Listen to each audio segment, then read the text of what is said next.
Greetings, beloved friends.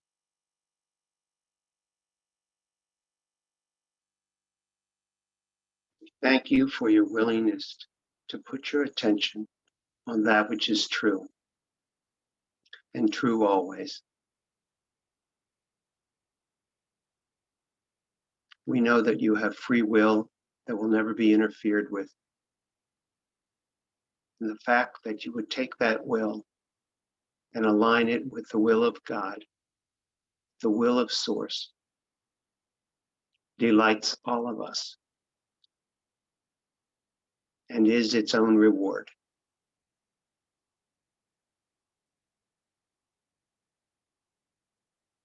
There was a time on your earth where heaven was experienced. Many of the ascended masters who help you now were there.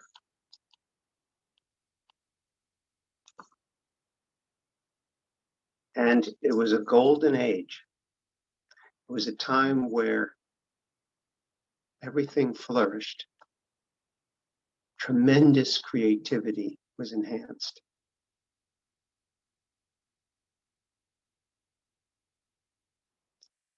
And the difference between then and now is that the people who were creating on the earth never lost sight of their alignment. They knew that what they were doing was by the grace and the love and the power of Source. And they allowed that power to come through them. And then they were able to use their own individuality, their own desires to create whatever they wanted, never forgetting that all of that power didn't come from them, it came from Source. Consequently, they were free to go wild with their imagination and watch the manifestation of Source in form. And it was glorious for many, many, many, many years. And wonderful things were created. And one of the things that happened then was that you were allowed to create whatever you wanted as long as you didn't impose your will against someone else's will. So at that time, there was freedom, there was liberty, and there was the pursuit of happiness. But there was no force. There was no coercion upon others. There was nothing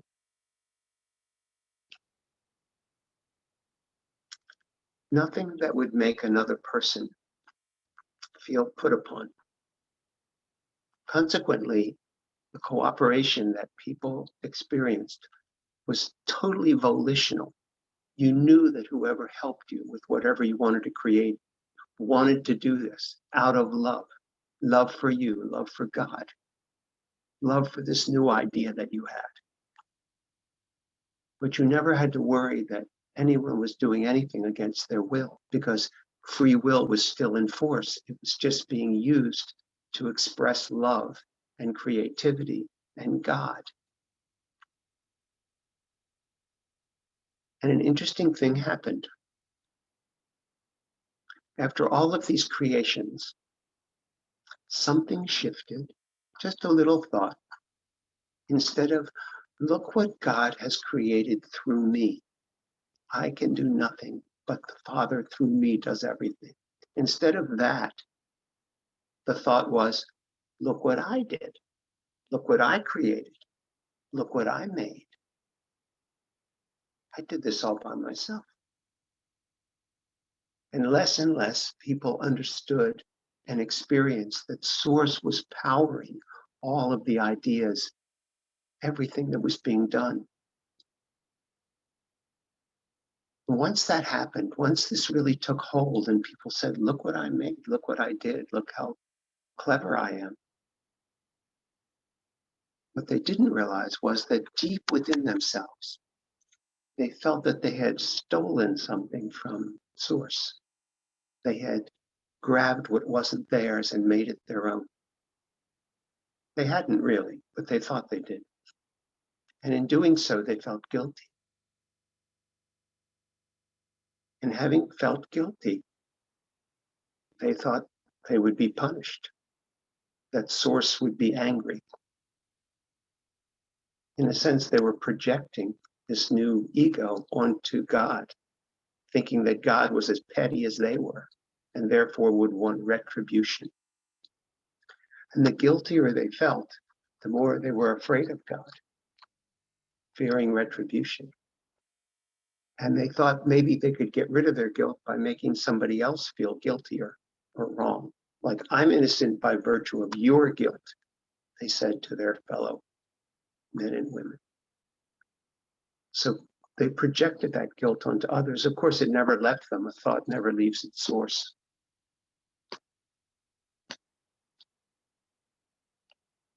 But that was when suffering was introduced.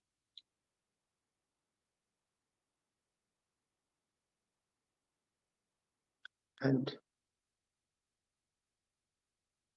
just want you to know that it's possible. You can have heaven on earth. But it's not the earth that you've created with the ego. It's the earth of endless possibilities through the alignment with Source. Endless freedom by having Source create through you. Endless joy, because that is who you are. Endless love. And there is no guilt. And there is no force. And there is no coercion. And there is no moralism. And there is no right, wrong, good, bad. There's just endless possibility powered by the source of love, which is who you are and what you are. Your free will is still here. But life is so different when you take that free will and you surrender that will to Source, and use that power to create as you see fit, never forcing anyone to do anything against their will. And this is when love reigns, and this is a new earth.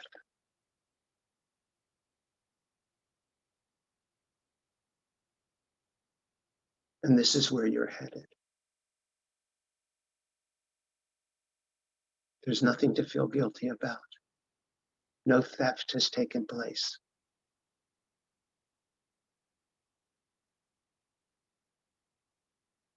If you met a person and they said, I love flowers, I just love them. And I have a garden, but I don't really like dirt. And I don't like roots, they're kind of icky. But I love the plant, and the stalk and the petals and everything. But that dirt stuff, I'm not really into that. So I just cut the flowers off. You put them in water. Aren't they gorgeous? I grew them.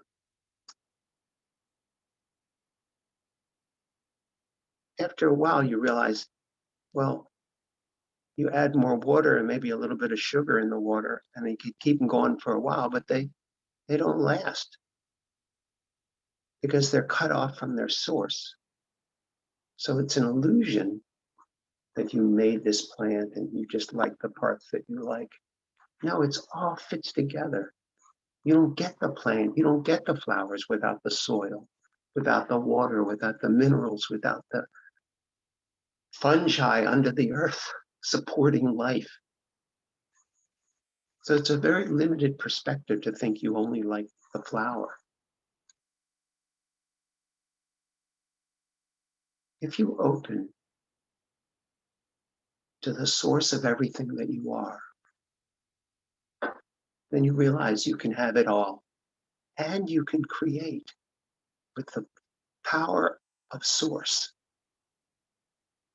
And your only motivator is love and curiosity and humor and lightness and you can harness the power that you are on the earth. And it is heaven. That heaven has never left. The difference is you're raising your vibration to finally experience it. And you do that by releasing guilt, forgiving what you never really did, forgiving everyone else, and living as the love and the light that you are. And that's what's happening.